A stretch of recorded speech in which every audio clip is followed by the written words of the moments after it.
Édition spéciale du 12-14. À mes côtés, Madame Smith, conseillère principale d'éducation, Monsieur Courtois et Madame Fouquet qui répondront à vos questions, celles que vous vous posez à quelques jours de votre arrivée au collège.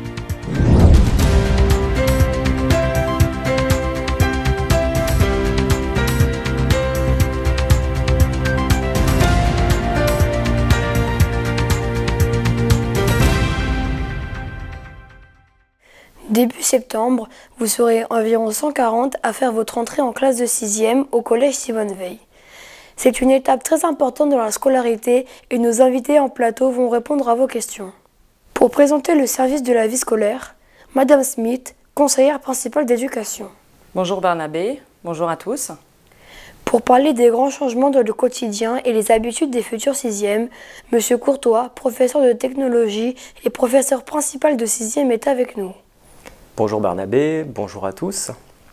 Nous serons en duplex avec 13 élèves de CM2, 4 élèves de l'école Gustave Loiseau à Pontoise, 5 élèves de l'école Jean de La Fontaine à Boissy-l'Aillerie et 4 élèves de l'école Ludovic Piette qui poseront leurs questions. Et comme les élèves ont préparé beaucoup de questions, nous serons également en duplex avec Madame Elisabeth, la principale du collège, Madame Faure et Madame Piel. Commençons tout de suite avec Monsieur Courtois. Quels sont les gros changements auxquels doivent se préparer les CM2 qui vont arriver en 6e? Effectivement, plusieurs changements seront observés. Donc le premier, le plus concret, est celui lié à la taille de notre établissement, ainsi qu'au nombre d'élèves présents dans ce dernier. La difficulté sera de bien s'orienter dans les différents espaces du collège aux différents temps de la journée. Le second changement important est lié à la lecture et à la compréhension de l'emploi du temps. L'emploi du temps qui fera apparaître un total de 7-8 professeurs qui constitueront donc l'équipe pédagogique d'une classe de 6e. Toutes les 55 minutes, donc les élèves devront circuler dans l'établissement pour changer de salle, de professeur et donc de matière.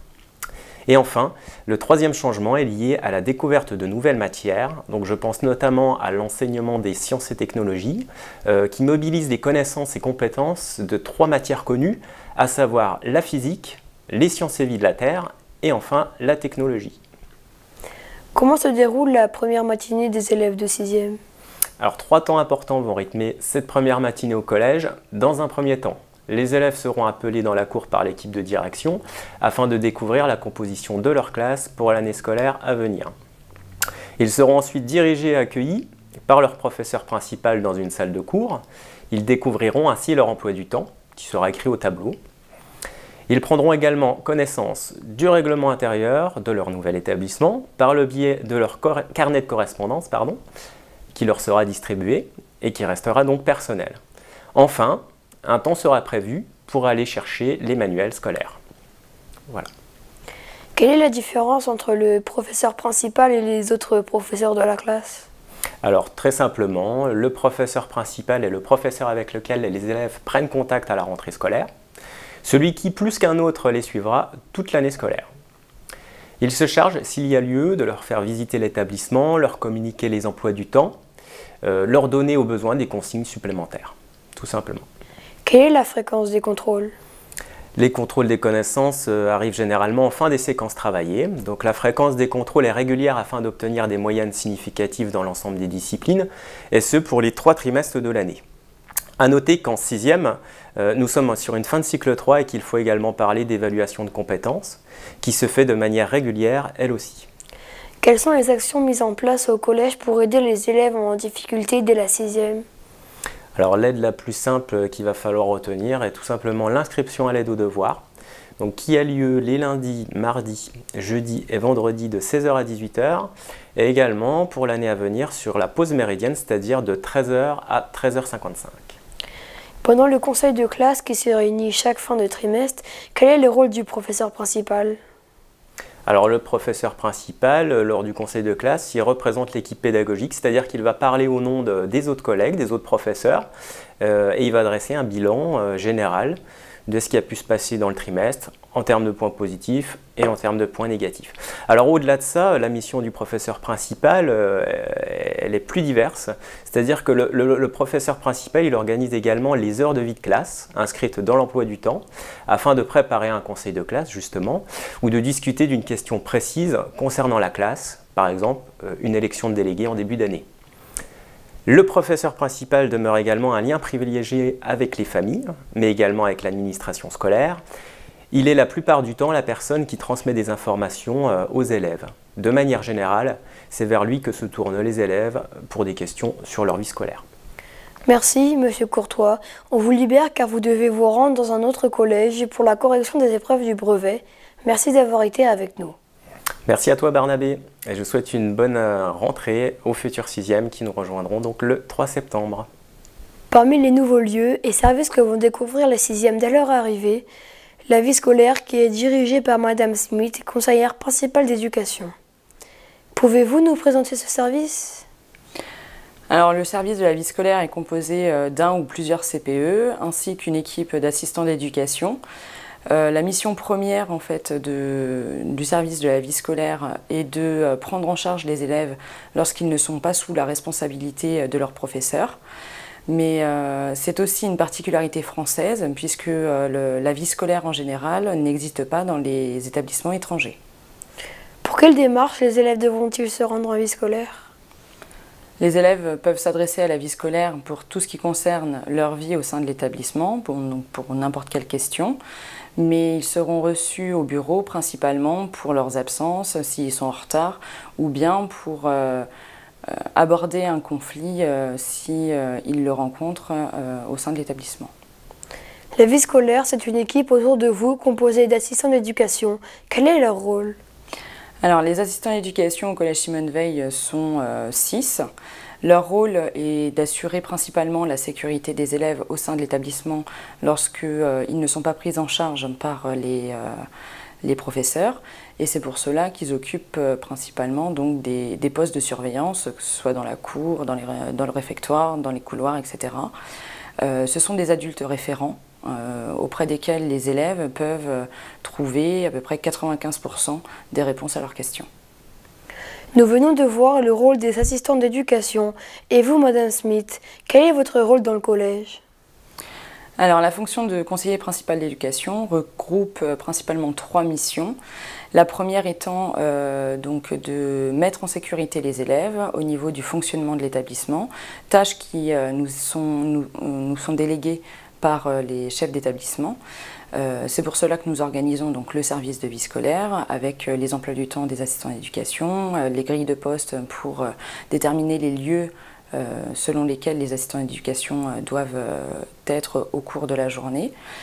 Il y a une deuxième mission également qui est de collaborer avec principalement donc, les professeurs et notamment le professeur principal. Donc nous échangeons sur tout ce qui se passe au sein de la classe et également donc, de mon côté par rapport à ce qui se passe en vie scolaire, mais aussi et surtout avec les parents puisque ce sont les premiers éducateurs des élèves, donc nous devons et nous avons le devoir de communiquer avec eux. Enfin, la dernière mission qui est attribuée au conseiller principal d'éducation est d'accompagner les élèves dans leur apprentissage de la citoyenneté. C'est pour cela que je dispense la formation des délégués et anime avec un collègue le conseil de la vie collégienne. Le jour de la rentrée, chaque élève recevra un carnet de correspondance. À quoi sert-il ? Alors, le carnet de correspondance est un document qui est très important pour 2 raisons. La première étant qu'il est le passeport comme une carte d'identité en fait, de l'élève, ce qui lui permet donc d'entrer et de sortir du collège, mais aussi un document qui nous sert de liaison entre donc, l'établissement et la famille, puisque toutes les informations importantes qui sont diffusées de l'établissement est notifiée donc, dans le carnet, et ensuite les familles également peuvent utiliser ce carnet pour communiquer avec l'établissement, que ce soit avec les professeurs, avec la direction ou la vie scolaire. La partie la moins plaisante, les punitions et les sanctions. Quelles sont-elles au collège ? Nous distinguons donc les punitions des sanctions, puisque les punitions en fait, sont attribuées aux élèves par tout le personnel de l'établissement, c'est-à-dire que les agents, par exemple, peuvent donner des punitions aux élèves s'ils enfreignent le règlement intérieur, tout comme les assistants d'éducation, la direction ou bien les professeurs. Bien souvent, les punitions sont données aux élèves pour des faits mineurs, c'est-à-dire pour un devoir oublié par exemple, pour le fait de ne pas se ranger dans la cour, pour le fait de gâcher la nourriture. Donc tout ça amène des punitions, que ce soit des heures de retenue bien évidemment, mais aussi des devoirs supplémentaires. Nous avons dans l'établissement ce qu'on appelle les horaires bloqués également. Par exemple, un élève qui n'est pas accepté en cours parce que il est trop en retard. Arrivé là, nous contactons la famille et il devra rester jusqu'à la fermeture du collège, c'est-à-dire 17h50. Donc d'un autre côté, nous avons les sanctions qui, elles, par contre, sont régies par la loi et le code de l'éducation. Elles ne peuvent être attribuées à un élève qu'en cas de faits graves, c'est-à-dire de la violence, de l'insolence, des insultes, etc., que ce soit envers les adultes ou même entre les élèves, et elles sont données donc, par les chefs d'établissement, donc la principale ou la principale adjointe, après avoir reçu la famille et après avoir entendu l'élève. Il y a également d'autres services au collège. Pouvez-vous nous les présenter ?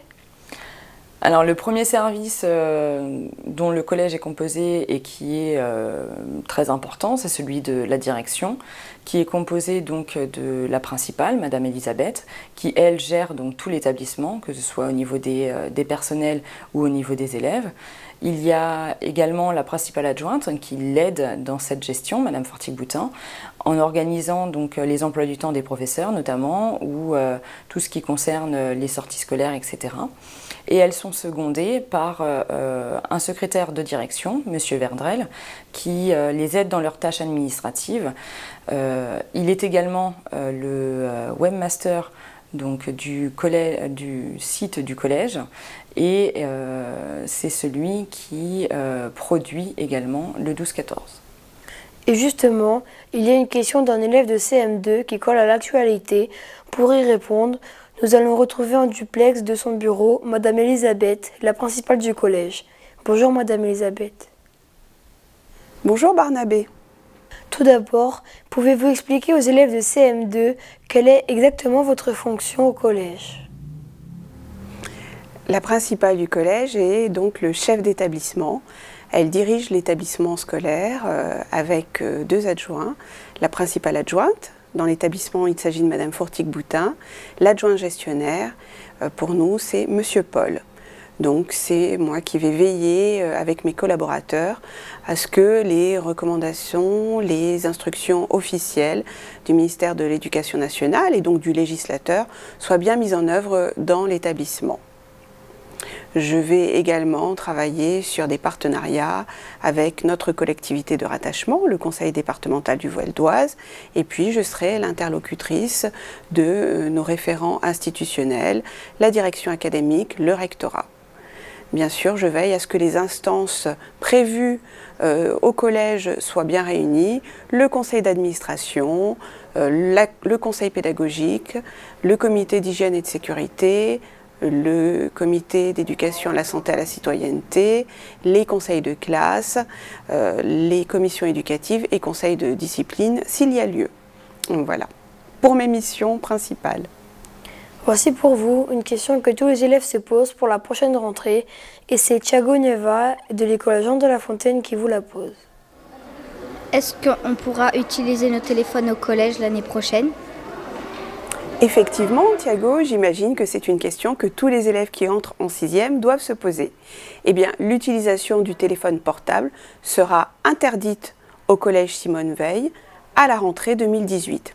Qu'est-ce que cela signifie? Cela veut dire que si vous souhaitez conserver votre téléphone, vous devez veiller à l'éteindre et à ce qu'il soit rangé dans votre cartable avant de dépasser les grilles du collège. Et donc, en aucun cas, vous ne serez autorisé à utiliser votre téléphone dans la cour de récréation, dans les bâtiments et encore moins en salle de classe. Toutefois, nous devons amener des précisions concernant la confiscation du téléphone portable et cela se fera lors du premier conseil d'administration qui est composé de représentants élus, des élèves, des parents d'élèves, des personnels de l'établissement. Donc, les précisions concernant la confiscation des téléphones seront à venir lors de ce premier conseil d'administration prévu au mois de novembre. Merci Madame Elisabeth d'avoir été avec nous sur cette édition spéciale. Merci Barnabé, et je souhaite bien sûr une très bonne rentrée à tous nos élèves de 6e et une excellente année scolaire au Collège Simone Veil de Pontoise. Retour avec Madame Smith. Quels sont les autres services que vont découvrir les élèves à leur arrivée au collège? Alors il y a également le service de l'intendance qui est dirigé par un gestionnaire, donc Monsieur Paul, qui aide la principale, donc Madame Elisabeth, dans tout ce qui concerne la gestion financière de l'établissement. Il organise aussi donc son service de l'intendance pour tout ce qui concerne donc l'entretien des locaux de l'établissement. Donc il gère les agents, leur emploi du temps, etc., ainsi que leurs tâches. Et il est secondé par une secrétaire d'intendance, qui est Madame Faure. Les élèves auront notamment à la côtoyer pour tout ce qui concerne la cantine ou les bourses. Il y a une question d'un élève de CM2 pour le service intendance. Nous retrouvons en duplex de l'administration Madame Faure qui est la secrétaire d'intendance. Bonjour Madame Faure. Bonjour Barnabé. Voici une question de Paul Hubert, scolarisé à l'école Gustave Loiseau. Comment fait-on pour aller à la cantine? Il y a 2 services de cantine, le premier à 11h30, le suivant à 12h25. Vous êtes appelé par les assistants d'éducation par niveau de classe. Vous devez vous munir de votre cahier de correspondance sur lequel figure votre carte de cantine et en scannant le code barre, un plateau vous est donné. Voilà, c'est tout simple. Merci Madame Faure d'avoir été avec nous. Merci Barnabé et bonne rentrée à toutes les 6e. Avant de répondre à de nouvelles questions posées par les CM2, on termine avec vous, Madame Smith, la présentation des autres services du collège. Alors, nous avons également le service médico-social qui est composé de l'infirmière, donc Madame Fabre qui arrive à la rentrée de 2018, qui reçoit les élèves quand elle est sur l'établissement pour tout ce qui concerne les problèmes de santé.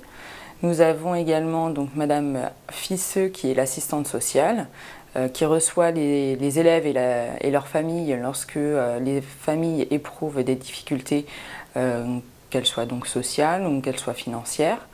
Nous avons aussi un psychologue de l'éducation nationale, donc ancien conseiller d'orientation, qui est là pour aider les élèves dans leur recherche d'orientation par rapport à leur poursuite d'études après le collège.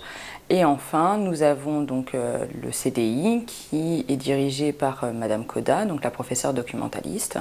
Elle y reçoit les élèves sur les temps hors classe, c'est-à-dire pendant la récréation ou pendant la demi-pension, lorsque les élèves donc, veulent tout simplement venir lire ou emprunter un livre. Et elle reçoit aussi des classes, notamment de 6e, pour les initier à la recherche de documentaire. Merci Madame Smith.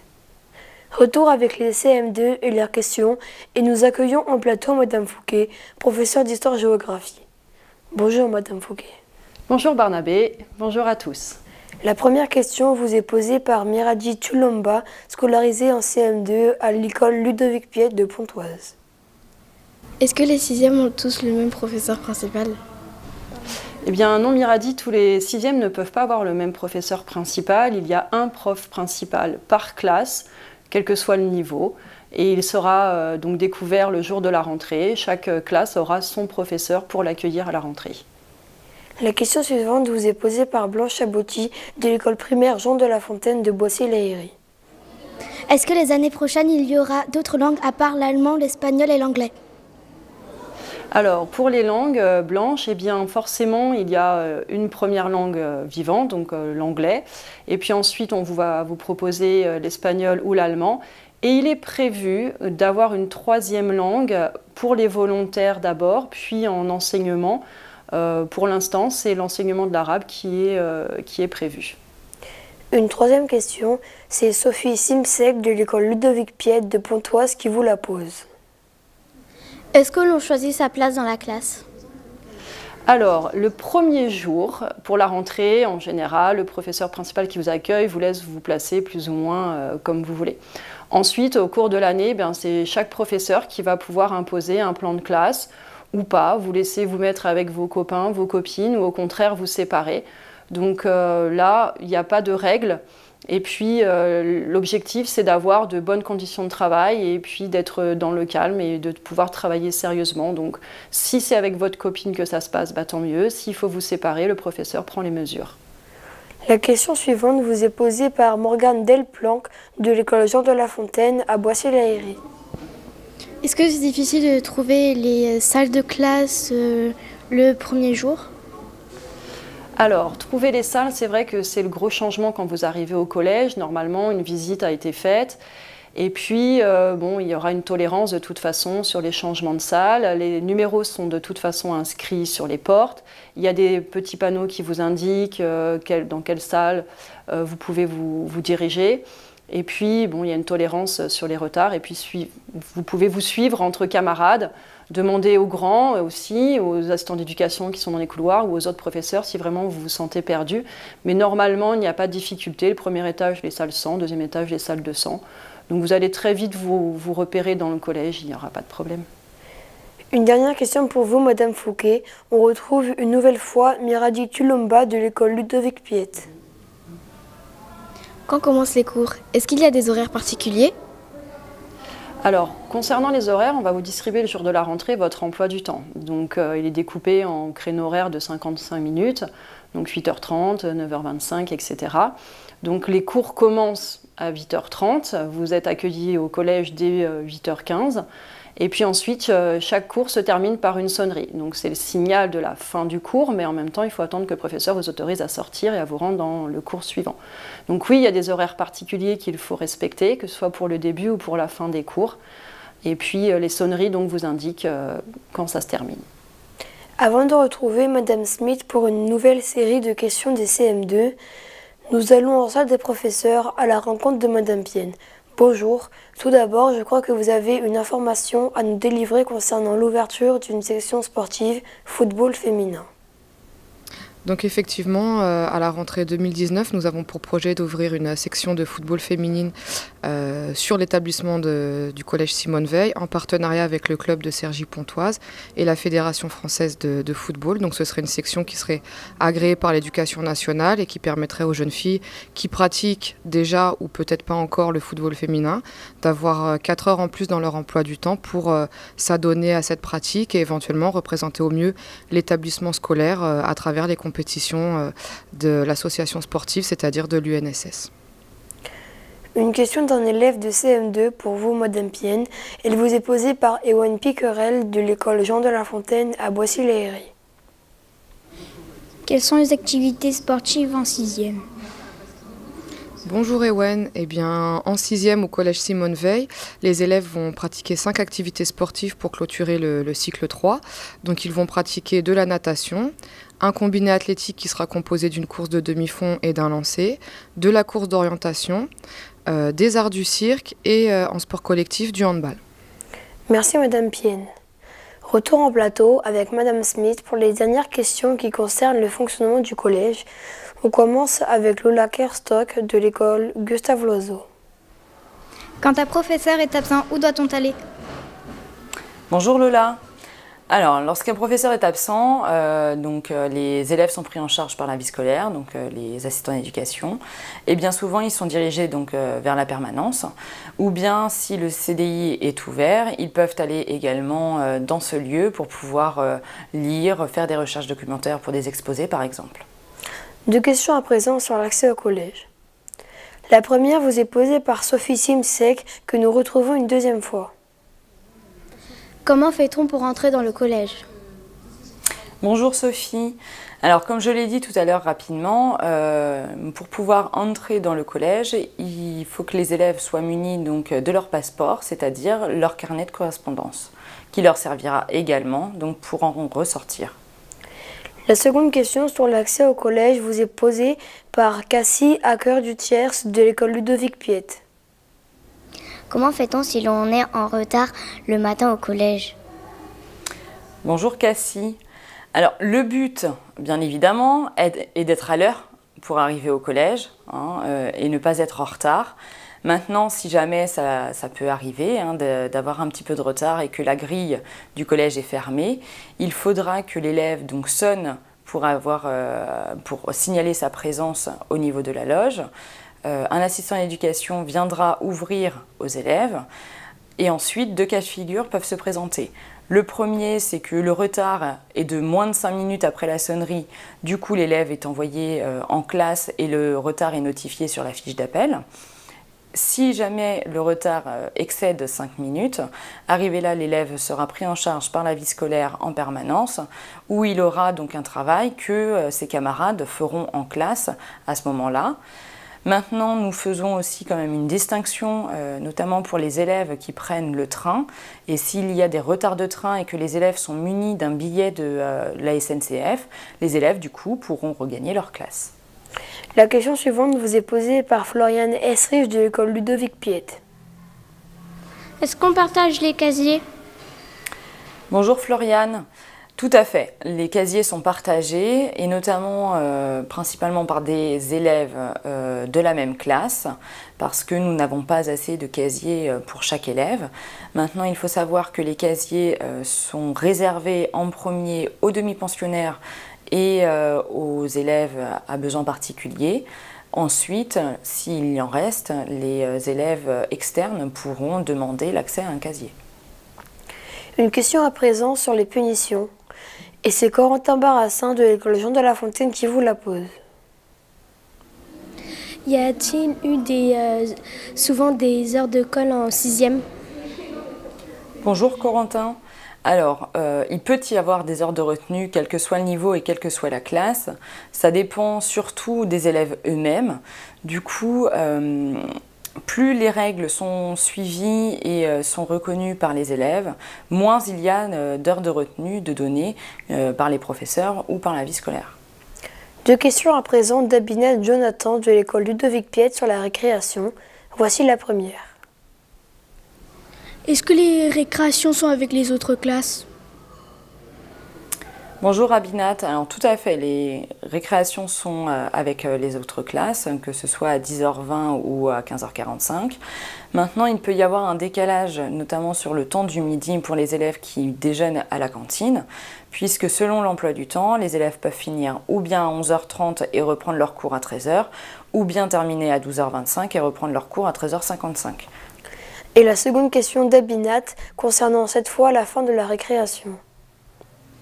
Comment fait-on pour se ranger à la fin de la récréation? La fin de la récréation est annoncée donc, par une sonnerie qui retentit et à ce moment-là, donc, les élèves sont amenés à aller rejoindre la case qui correspond à leur classe et ils devront donc attendre leur professeur pour pouvoir monter en cours. On termine cette série de questions avec un événement qui intervient quelques semaines après la rentrée des 6e, c'est les élections des délégués de classe.